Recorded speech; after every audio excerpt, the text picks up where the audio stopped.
Buenas noches a nuestros amigos oyentes de Último Kilómetro, de igual manera a los lectores de revista solociclismo.com, a Marisol Toro Valencia en la ciudad de Cali. Hay momentos en la vida en los que la tristeza y el llanto se apoderan de nuestro ser, pero afortunadamente el tiempo se encarga de curar las heridas, o al menos de ocultarlas un poco, porque siempre queda algo que nunca se borra, es lo que conocemos popularmente como nostalgia. Y precisamente nostalgia es lo que sentimos hoy al recordar el trágico accidente que terminó con la vida de los ciclistas Néstor Mora, Hernán Patiño y Augusto Triana una fría mañana, la mañana del martes 21 de febrero de 1995, es decir, hace 20 años ya. Y tal vez sea cierto lo que dice el tango de Gardel, aquella canción que afirma que 20 años no es nada, y en verdad quizás no son nada, porque todo parece haber sucedido ayer. 7 de la noche, 7 minutos. Iniciamos nuestro espacio hoy con el homenaje póstumo a estos tres ciclistas, Néstor Mora, Hernán Patiño y Augusto Triana, fallecidos el 21 de febrero de 1995. Hoy, 20 años después, queremos traerle a nuestra audiencia este homenaje y también recordar un poco, aunque ha sido un momento muy doloroso en la historia de nuestro ciclismo, pues precisamente hablar un poco de estos tres ciclistas que se disponían a competir en Antioquia y que infortunadamente se encontraron con la muerte. Pues estaremos con Hernán Payome Villoria de la revista Solo Ciclismo, siempre nos acompaña, es nuestro aliado en estas entrevistas especiales, hoy con una pues bastante importante también, con todo esto que lleva el homenaje. Por eso hemos empezado con esta canción y también recordando un poco lo que ha sido este fatídico día. Bienvenido, Hernán, buenas noches. Después de esta introducción, pues ya para que salude oficialmente a nuestros oyentes. Correcto, Marisol, muchas gracias. Un saludo cordial a todos los amigos oyentes de Último Kilómetro, igualmente a los lectores de revista Solo Ciclismo. Pues normalmente, por ser el deporte emblemático de nuestro país, casi siempre las noticias del ciclismo son buenas, de mucha alegría, particularmente en los últimos 3 años con el retorno al podio en las carreras importantes a nivel internacional. Es de jolgorio, de festejo, de celebración, todo lo que atañe al deporte colombiano, particularmente al ciclismo. Pero no hay que desconocer que este deporte tiene una particularidad y es el riesgo. Por eso se viste de luto frecuentemente, aunque no todo sea conocido por los medios de comunicación. Hay muchos deportistas, muchos ciclistas jóvenes que han perdido la vida en absurdos accidentes de tránsito y que por ser anónimos ante la vida pública quizás no sean conocidos, no sean reportados oficialmente por los medios de comunicación. Hoy con el homenaje sencillo pero sincero que rendimos a la memoria de Néstor Osvaldo Mora, Hugo Hernán Patiño y Augusto Triana, queremos igualmente rendir homenaje a todos aquellos ciclistas que han perdido de manera infortunada, de manera trágica, la vida, no solamente a quienes pertenecen a nuestro país, sino a todos los ciclistas del mundo. Y obviamente una voz de condolencia para sus familiares, porque son cosas que, a pesar del tiempo, como lo decíamos en la presentación, no se olvidan. Siempre habrá nostalgia cuando sus nombres, su imagen, lleguen a nuestra memoria. Tenemos en la línea telefónica a uno de los protagonistas de este amargo día, una mañana fría, lluviosa, un martes del 21 de febrero de 1995. Ciclista también del equipo Manzana Postobón. Ya él nos contará cómo vivió estos momentos trágicos. Don Julio Bernal, muy buenas noches. Bueno, buenas noches a Último Kilómetro. Gracias por esta oportunidad que me da para enviar un mensaje a todos los colombianos, a todos los oyentes y a todos los amantes del ciclismo. Julio, antes de entrar a hablar del insuceso de aquel 21 de febrero de 1995, cuéntenos usted en este momento dónde se encuentra. Bueno, en este momento me encuentro en la Vuelta a Independencia en República Dominicana. Hago parte de un equipo aquí de la República. Soy el técnico de Área Ideal, Fénix. Un equipo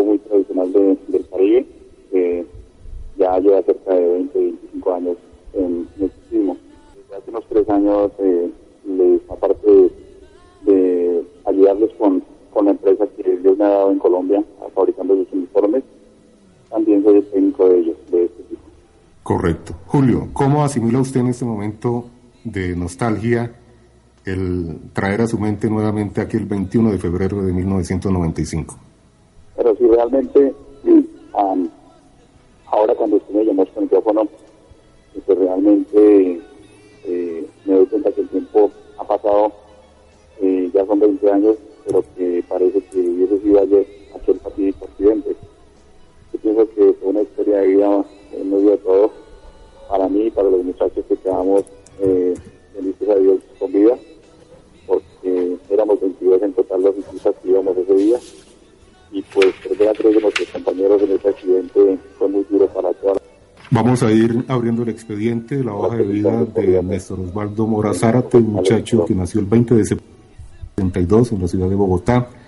Estuvo como aficionado en el equipo Pilas Barta en 1984, como profesional en Pilas Barta Café de Colombia en 1985, con Manzana Postobón en 1986, 87, 88, en el 89 y hasta el 94 estuvo con el equipo Colombo Español Kelme, y en 1995 con el equipo Manzana Postobón Real Cao.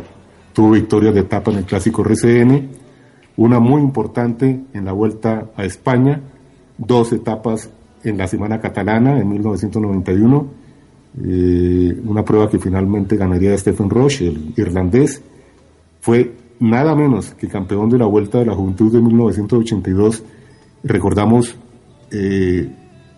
como si fuera ayer esta carrera que le ganó a Nilton Ortiz en el arribo a la capital de la República, después de tomarle o de descontarle una ventaja en la última etapa, en el ascenso al Alto de Rosas, manteniendo unos segundos de diferencia en una auténtica contrarreloj desde el Alto de Rosas, bajando hacia la capital del país, entrada por Soacha, finalizando en lo que aquel entonces era el Parque El Salitre, el monumento de lo que hoy es el Parque Simón Bolívar. En aquella época no existía como tal. El Parque Simón Bolívar realmente se comenzó a construir en 1983 y se inauguró oficialmente en 1991. En aquel entonces era Avenida 68, calle 63, Parque El Salitre.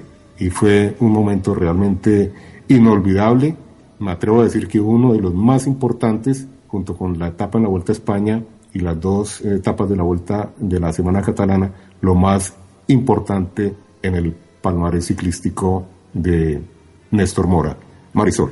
Pues después de este recuento que hace usted de lo que significó Néstor Mora para el ciclismo nacional, sí quiero preguntarle a Julio Bernal cómo recuerda a sus compañeros hoy 20 años después, porque además tuvo la fortuna de vivir junto a ellos pues muchos momentos importantes en el ciclismo, y también queremos con este homenaje recordar un poco quiénes fueron ellos como ciclistas, además de que murieron haciendo lo que más disfrutaban, el ciclismo.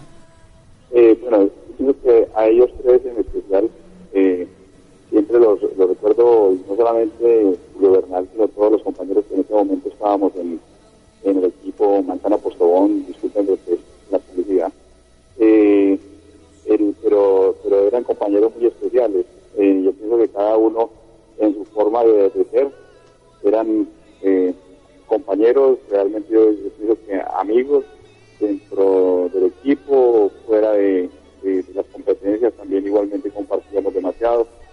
En mi caso en particular, yo pienso que con el que más compartía era con Augusto Tiana, puesto que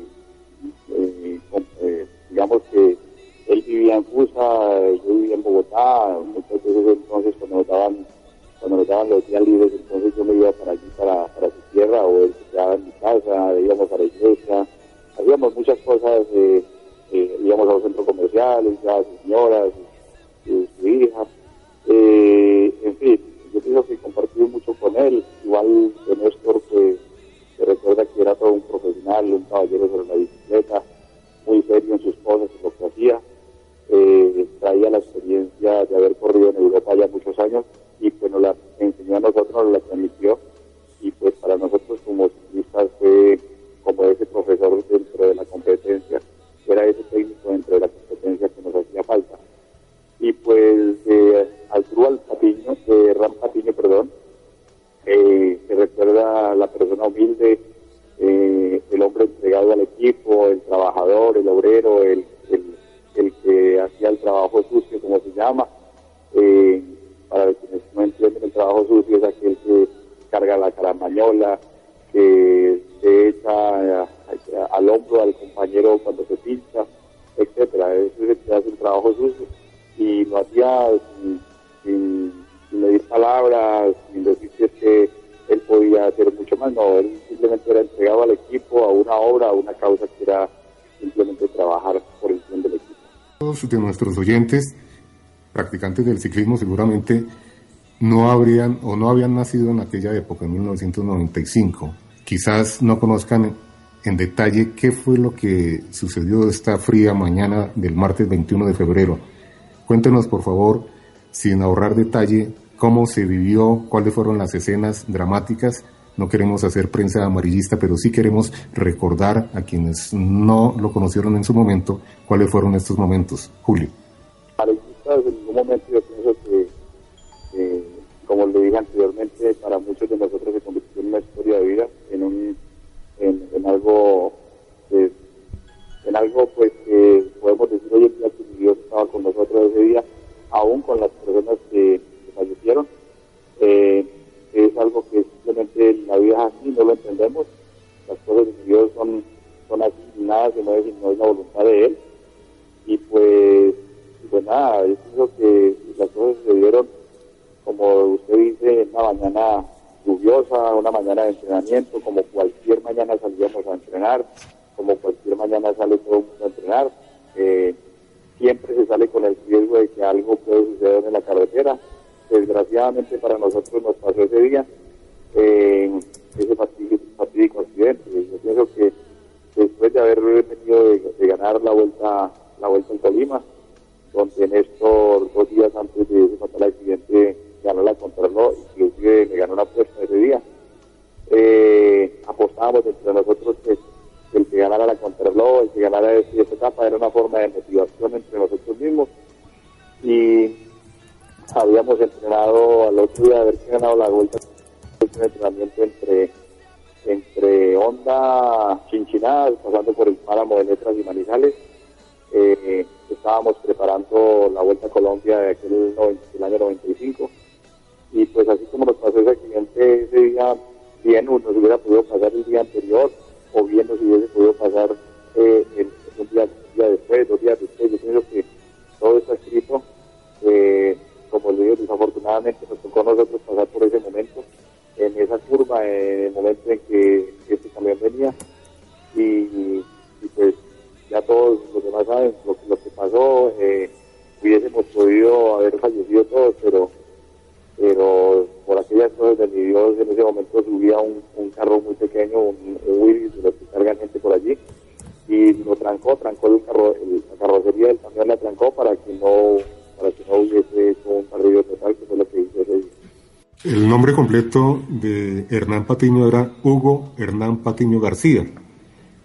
Había nacido en Caicedonia Valle, el 13 de septiembre de 1966, y corrió como aficionado en el equipo Ponimalta en 1988, en el 89 ya como profesional con Ponimalta Avianca, lo mismo en el año 1990. En el 92 firmó con Manzana Postobón en calidad de corredor aficionado y mantuvo su rótulo de profesional en el año 93, 94 y hasta la fatídica mañana del 95 con el equipo Manzana Postobón. Y para acudir directamente a la hoja de vida de Augusto Triana, corredor de Fusagasugá, como muy bien lo refería Julio, nacido el 17 de junio de 1967, es decir, que murió a la edad de 27 años, y estuvo con el equipo Cafán en 1988, 1989, como profesional en Café de Colombia en 1990, con el equipo Colombo Español Kelme en 1991, 1992, 1993, 94, y ya en el 95 pasaría a firmar con las toldas del equipo Manzana Postobón. Es curioso ver cómo la indolencia hace parte de la idiosincrasia de algunos y afortunadamente contados con los dedos de la mano, algunos colombianos. En el lugar de la tragedia, en el sitio conocido como Tres Puertas, en el cañón del río Cauca, en la vía que conduce de Chinchiná, de donde salieron aquella mañana, caen al valle del río Cauca, pasan por la Pintada, subirían al Alto de Minas para descender finalmente a la capital de Antioquia, a la ciudad de Medellín. En este punto de Tres Puertas, donde sucedió la tragedia, un mes después se hizo un monumento. Se colocó la Virgen del Carmen, se pusieron 3 camisetas, 3 caramañolas, una bicicleta, y es increíble. Todo esto, días después, se lo robaron. No quedó ni la sombra, únicamente en recuerdo, en la mente y en el corazón de quienes vivieron realmente la tragedia. Para los indolentes resultó más rentable acudir al hurto, y esto ensombrece más el panorama y la tragedia. Augusto nació en Fusagasugá. Su hermano Fernando, en honor a él, organizó un año después un ciclopaseo para rendirle homenaje póstumo a Augusto. Este ciclopaseo, con el transcurso de los años, se convirtió en lo que hoy conocemos como la clásica ciudad de Fusagasugá, o clásica de Fusagasugá, que ya hace parte del listado de la Federación Colombiana de Ciclismo. ¿Qué más recuerda usted de Augusto y de Hernán, Julio? No, como le dije, con Hernán Patiño ya llevábamos 3 años de compañeros en el equipo. Habíamos intercalado algunas competencias fuera del país. Él con un equipo de afuera, cuando corría en Costa Rica, no recuerdo el nombre, creo que era algo de gas allí en territorio tico. Yo había ido a representar a otro equipo de Costa Rica por aquella época. Nos conocimos, cada quien representando a un conjunto. Ya en el año 93 nos encontramos en Manzana Postobón. Desde ahí fuimos compañeros, desde ahí fuimos amigos, compartíamos, digamos, vivencias. Hernán, recuerdo que era de las personas que dentro del equipo de pronto le gustaba compartir conmigo por mi creencia en Dios, por mi condición de ciclista cristiano. Entonces compartíamos demasiado, al igual que Augusto. De hecho, como lo dije anteriormente, Augusto iba mucho conmigo a la iglesia. Muchas veces prefería ir a la iglesia antes que bajar a visitar a la familia. No porque no amara a su familia, sino porque quería más bien como llevarles un regalo más para ellos, que era hablarles de Dios. Entonces era muy bonito, al igual que con todos los compañeros de aquella época, con Rubén Albeiro Marín, con Arturo Patiño, que era allí uno de Cartago, el otro de Amaime, con Pepe González, Efraín Rico, Gerardo Moncada, con Alberto Toro Camargo de Boyacá, Luis Espinosa, Álvaro Lozano de Cúcuta, y con todos en general, Hugo Peña, que por aquella época creo, ya no estaba con nosotros, pero ya había pasado por las calles de Postobón, al igual que Iván Parra y los demás muchachos aficionados. No éramos compañeros de equipo, sino éramos una familia. Julio, sin duda este fatídico accidente es el reflejo también de todo lo que sufren los ciclistas o a lo que se exponen diariamente en su oficio de montar en bicicleta y de recorrer las vías del país. Se sigue presentando este tipo de situaciones, digamos que no solo en la categoría de ciclistas profesionales, sino también de las personas que lo practican recreativamente, y sigue siendo esto uno de los flagelos pues que más afrontan los ciclistas por su práctica diariamente. ¿Cree usted que se puede hacer algo? ¿Hay una forma efectiva de que los conductores tengan un poco más cuidado y respeten al ciclista, a quienes van en la vía justamente buscando la realización de sus sueños? Pues realmente sería lo idóneo, sería lo ideal, que nos respetáramos en carretera, que hubiese un acto como de no agresión, pero pareciera ser que la carretera se convierte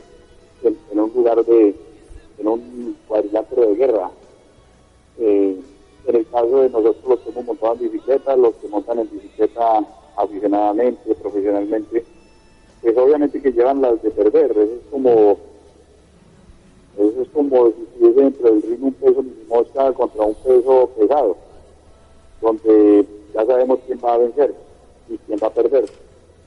En las carreteras hoy en día que uno ya está, digamos que sí, monta en bicicleta, pero por recreo, ahora es donde uno se da cuenta cuando va en carro que uno puede ser tolerante con el ciclista. Cuando yo voy en carro por una carretera y veo a los ciclistas, me da alegría de ver que están haciendo patria, que están entrenando, me hacen recordar lo que yo viví antes. Uno dice, y discúlpeme la expresión, qué berraquera, yo hacía esto. Yo antes bajaba por estas carreteras, antes subía, y me da alegría ver a estos ciclistas como lo desempeñan. Yo pienso que si el conductor tomara conciencia de lo que es el ciclismo, de lo que significa montarse en una bicicleta para escalar montañas, para afrontar temperaturas altas como las que estamos soportando en este momento en República Dominicana, para aguantar fríos extremos como el que afrontan cuando corren el Giro de Italia y pasan la cima Coppi, etcétera, y etcétera. Yo pienso que ellos, más bien, voy a decirlo así, se bajarían del carro, invitarían al ciclista a tomarse una gaseosa, a que compartieran con ellos y a que les enseñaran de pronto, ¿por qué no?, cómo es una bicicleta, cómo funcionan sus cambios, etcétera, etcétera. Pero no, en Colombia y no solamente en Colombia, en todas partes, es una guerra sin cuartel la que tenemos, la que el conductor que a todo momento pareciera que fuera de afán, el conductor que no respeta la berma porque hay una raya blanca que divide la orilla de la carretera donde ya no hay sino pasto o piedras, con ese metrito y medio que los que hacen las vías nos han dejado para nosotros los ciclistas, ya no la respetan. Pero si vamos a esto, no solamente pasa en cuanto al ciclista. Hoy en día vemos que en los andenes, no sé si en Cali exista eso, pero en Bogotá se ve mucho andén que es totalmente, ya desplazaron a los peatones para subir los carros. Entonces todo esto hace que se respeten las leyes, que no se respete la vida de un ciclista, de un peatón, sino simplemente es como, yo tengo el aparato más grande, pues yo lo mando por ahí. Eso piensa, digamos, un conductor de un carro normal cuando ve a un ciclista, pero al mismo tiempo el conductor de una tractomula hace orillar a un carro pequeño cuando dice, bueno, este lleva el carro más pequeño y yo voy más grande. O sea, es como la ley de Maxwell. Muy bien, Julio, creo que usted lo ha dicho todo. Prácticamente es un problema cultural nuestro.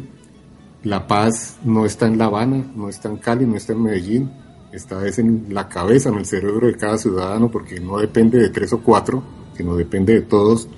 Y la paz o la guerra no la definen fusiles o granadas, es el comportamiento y la actitud de cada ciudadano en las circunstancias más pequeñas, más sensibles, más diminutas de la vida. Es ahí donde se vive la verdadera paz social.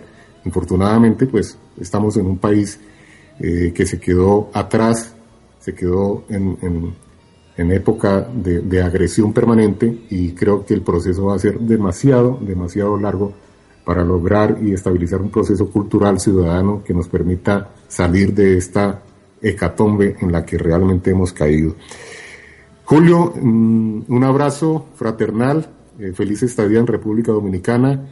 Gracias por sus conceptos, por sus palabras, por sus tristes recuerdos, hay que decirlo así, y que tenga usted la mejor de las noches. Quiero enviar nuevamente un saludo a todos los oyentes allí en el último kilómetro en la ciudad de Cali, y bueno, invitarlos a que hagan deporte, a que monten en bicicleta, a que salgan a trotar, a que hagan cualquier clase de deporte, pero gócensela, háganlo sabrosamente.